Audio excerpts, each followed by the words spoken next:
যে আলোচনায় আমরা ছিলাম, রাজনৈতিক দলগুলো তো বরাবরই গণতন্ত্রের কথা বলে, কিন্তু রাজনীতিতে এখনো কি নারীর অর্থপূর্ণ প্রতিনিধিত্ব নিশ্চিত করা গেছে কিনা? দেখুন, এটা সবারই প্রশ্ন।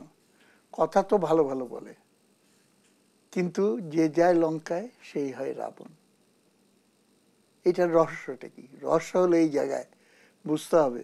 আমার অভিজ্ঞতা আমি বুঝি, এটা ইতিহাসের শিক্ষা, যে রাজনীতি হলো অর্থনীতিরই ঘনীভূত প্রকাশ।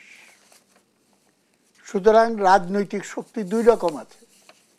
একটা হলো যারা নাকি অর্থনৈতিক স্বার্থের বিবেচনা থেকে শোষক শ্রেণীর স্বার্থের অনুকূলে তার নীতি পরিচালনা করে, এবং সেটা করতে গিয়ে রাজনীতিটাকেও কিন্তু তার মতো করে সাজিয়ে নেয়, তার দলটাকেও সেইভাবে সাজিয়ে নেয়।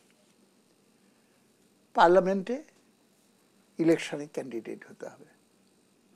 নির্বাচন ব্যবস্থা যদি এমন হয় যে যার পেশি শক্তি বেশি, যার অর্থ শক্তি বেশি, দাপট বেশি, যার হোন্ডা বাহিনী গুন্ডা বাহিনী বেশি, যে নাকি প্রশাসনকে হাত করার মতো কতগুলো মেকানিজম থাকবে, তার বিজয় অবশ্যম্ভাবী।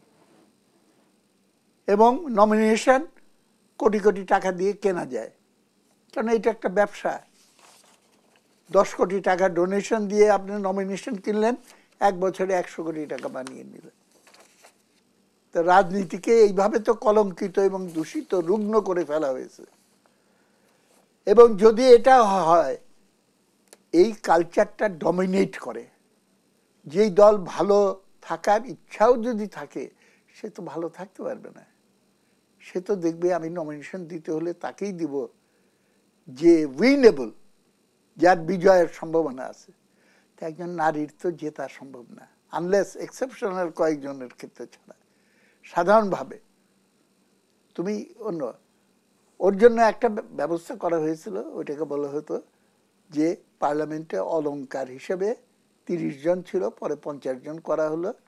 এবং সেখানে সরাসরি নারী নির্বাচন না, পরোক্ষভাবে পুরুষদের অংশ দ্বারা সে প্রপোর্শন, বিভিন্ন রাজনৈতিক দলের আসনের প্রপোর্শনে তাদেরকে দেওয়া হবে।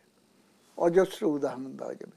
যেই কারণে রাজনৈতিক দলের অভ্যন্তরে ওয়ান অফ দ্য রিজনস, একটা কারণ আমি খালি উল্লেখ করলাম, আর মৌলিক কারণ হলো রাজনৈতিক দলের নীতি আদর্শই যদি হয় যে অর্থ সম্পদ কেন্দ্রীভূত করো কিছু লোকের হাতে, এবং তারা থিওরি দেয়, হোক না এটা তো দেশের জন্য মঙ্গলজনক।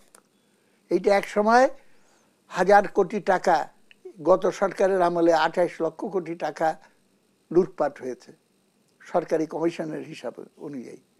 28 লক্ষ কোটি টাকা, চিন্তার কি আছে? হোক না, এটা চুয়ায় পড়তে পড়তে গরিবের কাছে আসবে, গরিবের কাছে তো আসে না।